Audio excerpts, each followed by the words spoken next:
അങ്ങനെ ഒരു വ്യാഴവട്ട കാലത്തിന് ശേഷം ഇന്ദിരാഗാന്ധിയുടെ പേര് കേരളത്തിൽ ഓടാൻ പോവുകയാണ്. ഇന്ദിരാഗാന്ധി ആവാസ് യോജന എന്ന് പറഞ്ഞ ഇന്ദിരാഗാന്ധി ഭവന നിർമ്മാണ പദ്ധതിയൊക്കെ ഉണ്ടായിരുന്നു. ജവഹർലാൽ നെഹ്റുവിൻ്റെ പേരിൽ അർബൻ റിന്യൂവൽ പ്രോഗ്രാം ഉണ്ടായിരുന്നു. Rajiv Gandhi drinking water mission ഉണ്ടായിരുന്നു. അങ്ങനെ ഇന്ത്യയിലെ പ്രധാനമന്ത്രിമാരുടെ പേരിലൊക്കെ ഒത്തിരി പദ്ധതികൾ വന്നിട്ടുണ്ട്. PM ശ്രീ, അത് മോദിയുടെ പേരില്ല, പക്ഷേ PM ശ്രീ എന്ന് പറഞ്ഞ് വന്നിട്ടുണ്ട്. ഒത്തിരി പദ്ധതികൾ ഇങ്ങനെ വന്നിട്ടുണ്ട്.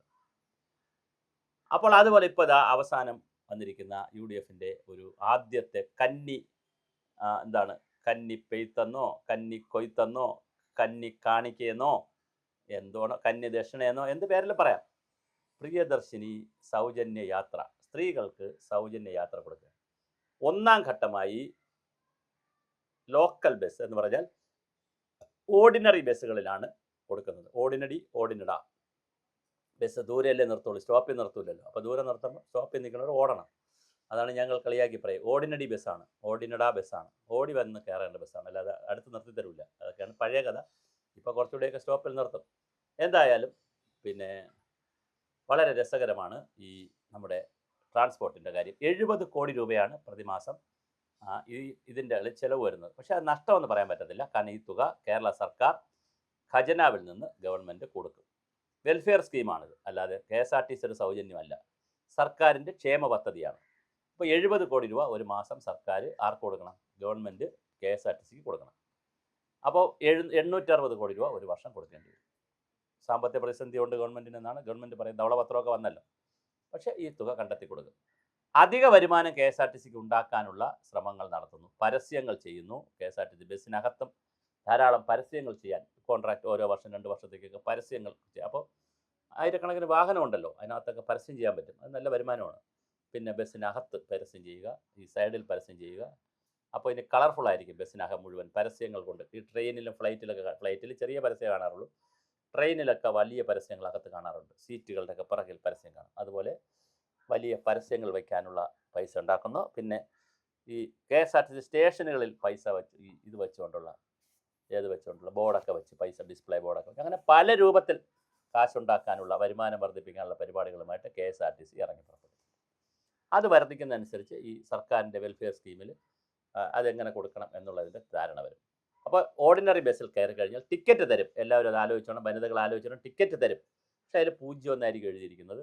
പക്ഷേ പൈസ മേടിക്കത്തില്ല. കാരണം അവർക്ക് കണക്കറിയാൻ വേണ്ടിയിട്ടാണ്, എത്ര പേര് കയറി, എത്ര കിലോമീറ്റർ സൗജന്യം കൊടുക്കേണ്ടതെന്ന് അറിയാൻ വേണ്ടി അവർ ടിക്കറ്റ് തരും. അപ്പോൾ ടിക്കറ്റ് കൃത്യമായിട്ട് തരും, പക്ഷേ പൈസ മേടിക്കത്തില്ല. ജൂൺ 15 മുതൽ കേരളത്തിലെ ഭൂരിപക്ഷം വരുന്ന വനിതകൾക്ക് സൗജന്യമായി ഓർഡിനറി ബസ്സിൽ കയറാം. ഇനി കാസർഗോഡ് ഭാഗത്താണെങ്കിൽ 28% മാത്രമേ ഓർഡിനറി അല്ല, ട്രാൻസ്പോർട്ട് സംവിധാനം ഓർഡിനറി ബസ്സൊക്കെ ഉള്ളൂ.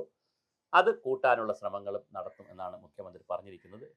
കൂട്ടിയാലും കുറച്ചാലും എന്ത് ചെയ്താലും കുറേ ജനവിഭാഗങ്ങൾക്ക് ഇതിൻ്റെ ഗുണം കിട്ടും. പ്രത്യേകിച്ച് നഗരങ്ങളിലൊക്കെ വലിയ മെച്ചമുണ്ടാവും. തിരുവനന്തപുരത്ത് മെഡിക്കൽ കോളേജിൽ പോകുന്നവർ, RC റീജിയണൽ ക്യാൻസർ സെൻറ്ററിൽ പോകുന്നവർ, ശ്രീചിത്രയിൽ പോകുന്നവർക്കൊക്കെ വലിയ സഹായമായിരിക്കും ഈ ഇളവ്. അതുകൊണ്ട് ഇന്ത്യയിൽ കർണാടകത്തിലുണ്ട്. സെലക്റ്റഡ് ബസ്സുകളിലാണ്, എല്ലാ ബസ്സുകളും ഇല്ല, സെലക്റ്റഡ് കളർ ബസ്സുകളിലാണ്, സിറ്റി ബസ്സുകൾ, അങ്ങനെയുള്ള സെലക്റ്റഡ് ബസ്സുകളിലാണ്. തമിഴ്നാട്ടിലുണ്ട്. തമിഴ്നാട്ടിൽ കളർ വ്യത്യാസമുണ്ട്. ഇത് അപ്പോൾ സ്ത്രീകൾക്കറിയാം ഏത് കളറിലാണ് ബസ്സിലാണ് ഈ സൗജന്യം എന്നറിയാം, അതനുസരിച്ച് അവർ കയറും.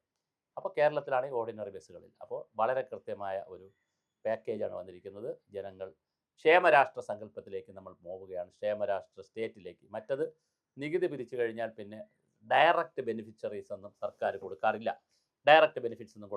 സർക്കാർ അങ്ങനെ കൊടുക്കുന്നെങ്കിലും അതിനൊരു ബാർ വയ്ക്കും, ഒരു സീലിംഗ് വയ്ക്കും. ദരിദ്രർ, പട്ടികജാതി പട്ടികവർഗ്ഗക്കാർ, ദരിദ്രരേക്ക് താഴെയുള്ളവർ, അംഗപരിമിതർ, അല്ലെങ്കിൽ ട്രാൻസ്ജെൻഡേഴ്സ്, ഇങ്ങനെ, അല്ലെങ്കിൽ കുട്ടികൾ എന്നൊക്കെ പറഞ്ഞ് ഒരുപാട് സീലിംഗ് വയ്ക്കും. പക്ഷേ ഇതൊരു സീലിംഗും ഇല്ലാതെ, സാമ്പത്തികം ഒന്നും നോക്കാതെ ഒരു വലിയ വിഭാഗത്തിന് കൊടുക്കുന്ന വളരെ വലിയൊരു ക്ഷേമ പ്രവർത്തനമാണ്, ക്ഷേമ പരിപാടിയാണ് പ്രിയദർശിനി സൗജന്യ യാത്ര. എനിക്ക് തോന്നുന്നു ഈ ഗവൺമെൻറ് വലിയ ആഘോഷത്തോടു കൂടി ഇത് ചെയ്യുമായിരിക്കും. 19-ാം തീയതി ബഡ്ജറ്റ് വരുന്നു. അതിനകത്തും നിരവധി കാര്യങ്ങൾ ഇതുപോലെ കാണാനുള്ള സാധ്യത കാണുന്നുണ്ട്.